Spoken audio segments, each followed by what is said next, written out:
Hello everybody, it's Mike's Talks and Thoughts here, back again with another video for you guys, and today we are back with another TV season review, and today is Cobra Kai Season 5 here. Of course, Cobra Kai Season 5 dropping on Netflix Friday, September 9th here. Of course, I had to binge through the entire thing all at once here, give you guys my thoughts, and I would like to hear your thoughts as well on Cobra Kai Season 5. Definitely start some discussions up down in the comment section, what you liked, what you didn't like, what characters you liked, what you think could have been better, what you think was at top tier or peak for the show.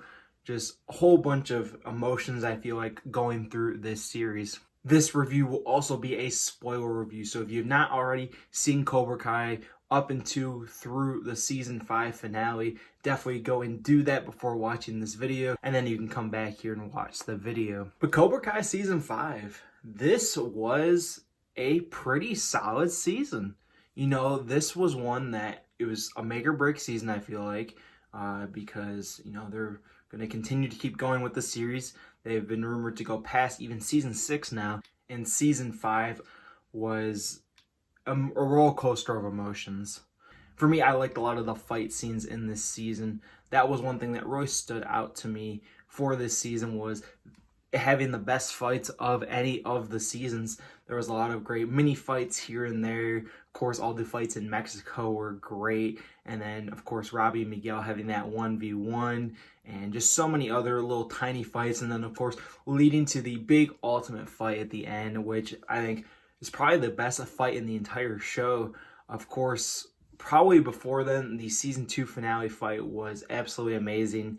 Really big group fight, and this time they have, you know, 2 separate big fights going on. Of course, you have the Cobra Kai kids and the Miyagi-Dos trying to fight it out because they are trying to expose Silver here, and they're breaking into the Cobra Kai dojo here. And then you have Johnny and Mike Barnes and Chosen going over to Terry Silver's place here, and just absolutely crazy. The Sensei fights, and of course the Miyagi-Dos versus the Cobra Kais, I think, of course, was the biggest fight the show has ever had, and it was incredible. There were some moments here and there that I'm gonna be a little bit nitpicky on with that big fight. For me, the whole sword and weapons was a little bit of a turnoff. Seeing them use the swords, I mean, it was a cool effect here, but for me, it felt like a little bit too much over the top. And, you know, when Terry, of course, cutting Chosen like literally almost in half, kind of crazy. I thought, oh my god, did Chosen just die? But I was like, Terry really went that far over this entire thing that he would kill someone over this. It's just, that stuff was crazy. And the guy getting his pinky chopped off seemed a little bit too extreme, you know, in the whole course of what is actually going on. You know, it's just these 2 groups fighting over who can have the better dojo. Seems like they took it a little bit too far and extreme, but it was well and fun. You know, it was really great to watch, and like I said, probably the best fight in the entire show. The finale was amazing, and a lot of greats and a lot of bad to say about that, though. But I also feel like season 5, this isn't really entirely a bad thing, but I feel like the first 4 episodes were a little bit slow here, you know, trying to build what this season was going to be about. And with that, you know, we see the whole Miguel storyline with his father and in Mexico, and Johnny trying to find himself. The one thing that was always clicking here is Johnny's comedy. Johnny and Chosen being the standouts here for the comedic moments of the season was absolutely great to see. But again, the first 4 episodes or so, a little bit on the slower side, trying to build what's going to happen, build the foundation here. You know, Silver planting those little devices here to ruin Daniel's life and ruin his family life, and you see just how much it's destroying him at this point, and it all leads up to that big culminating fight here between Terry and Daniel here, when he's going after Stingray here, of course, to try and get him to flip. That is a huge plot point the entire season, is finally getting Stingray to tell the truth, and I think they did a really great job with it. You know, Stingray can't really go against Terry when he's at his full strength because he knows what Terry is capable of. And I think that they did a really good job in handling it. I liked how he kind of told them in D&D reference here. Such a Stingray thing to do.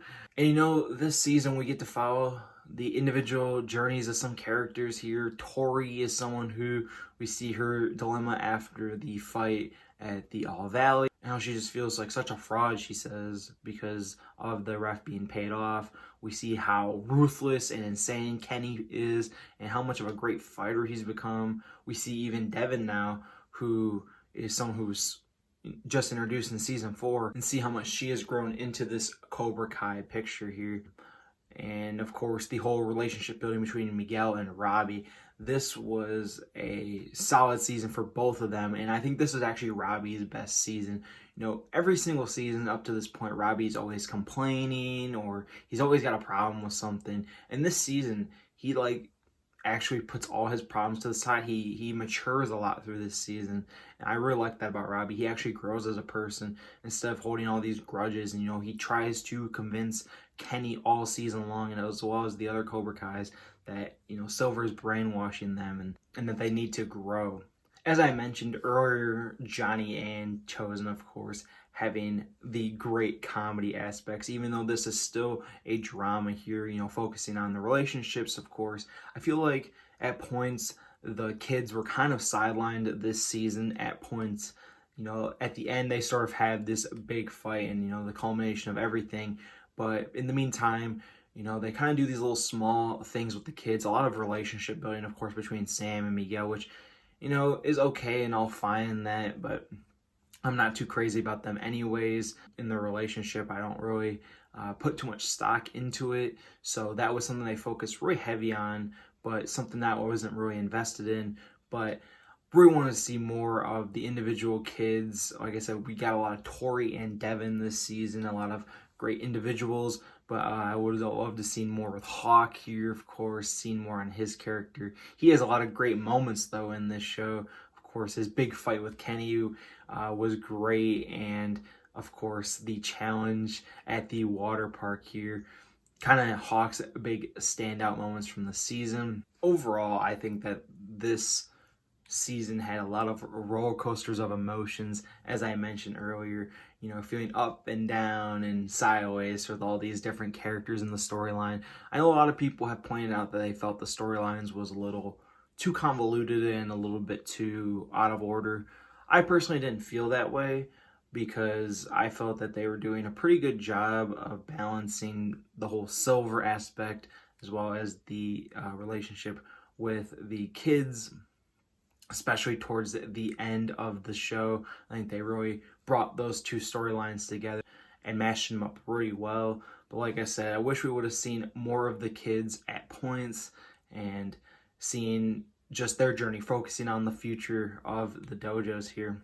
Another thing I really liked about this season here for Cobra Kai Season 5 was the flashbacks here. We see a flashback very early on of Chosen, of course, training with Sato, and we see John Kreese and Terry Silver training with Kim Sung-young, and them learning about the Saikai Taikai tournament, which was great to see. That was one of my favorite aspects on how grand they want to make this and what the end goal is. They finally have something that they can work to as an end goal, and that being the Saikai Taikai tournament. I feel like they are going to have that be a bigger role moving forward. Maybe not next season, but maybe a few seasons down the line. Like I said, they are planning to go on pretty long here, and I would really like to see what they're going to do with this Saikai Taikai and see these new characters that they could bring in and these amazing fighters all over the world and make it just so grand, and seeing just the big scale of the whole karate world.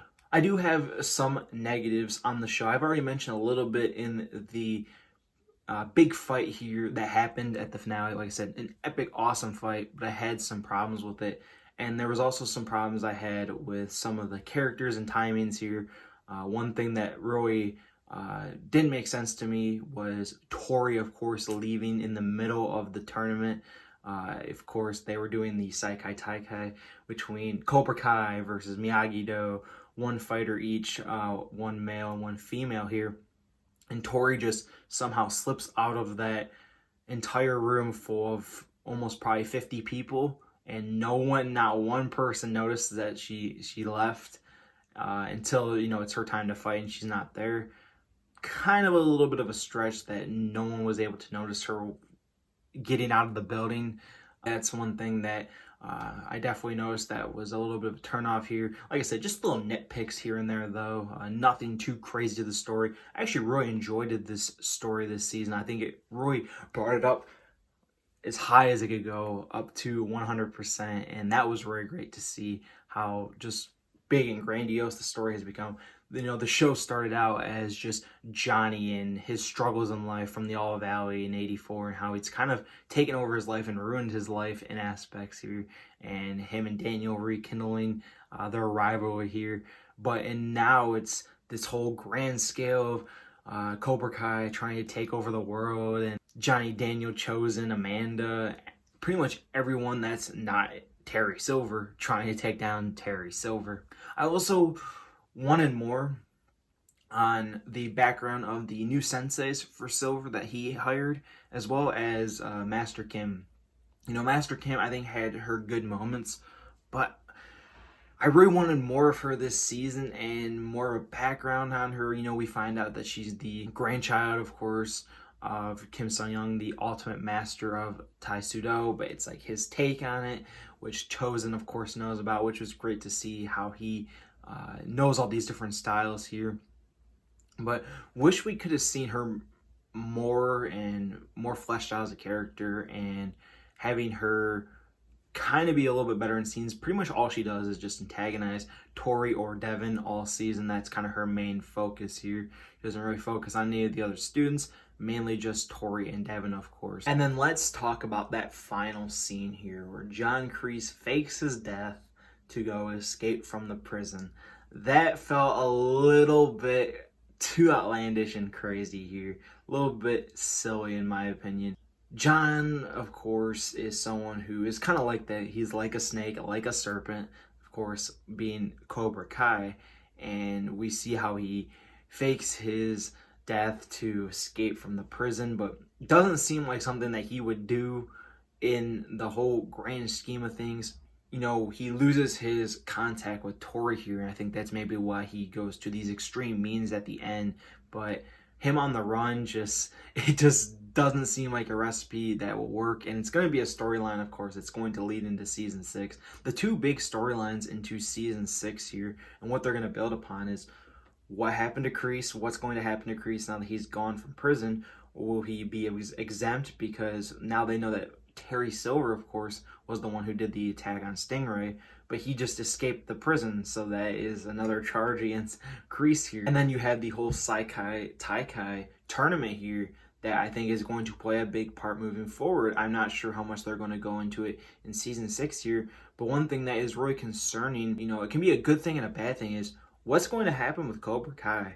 You know, at the end of the fight, all of their students pretty much quit after finding out that Silver's a fraud.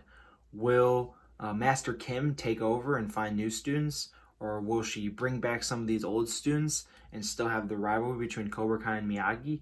Or will all the Cobra Kais join Miyagi and Eagle Fang Karate and enter the Saikai Taikai as like one big group? I think they could definitely do that. That would be something that we would want to root for, all those characters being a part of the same dojo and fighting these other great fighters around the world. That's one thing I think they could do to wrap up the series, of course, having that be the big fight at the end, having them win the Saikai Taikai tournament, and, you know, spreading Miyagi-Do and Eagle Fang around the world, which I think would just be a perfect culmination, something that they're definitely looking at an end goal here. Even though they have said that season 6 isn't going to be the last, they are definitely looking at an end goal here. I'm also wondering if they're going to see more of Terry Silver. Is he going to play the John Kreese role in season 5, where we see his trials and tribulations in prison here?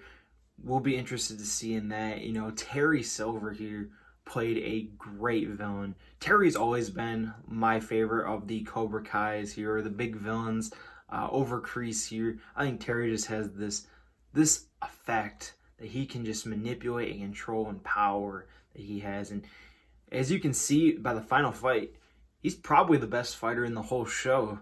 Of course, losing to Daniel in the fight, but he was just exhausted fighting Chosen here.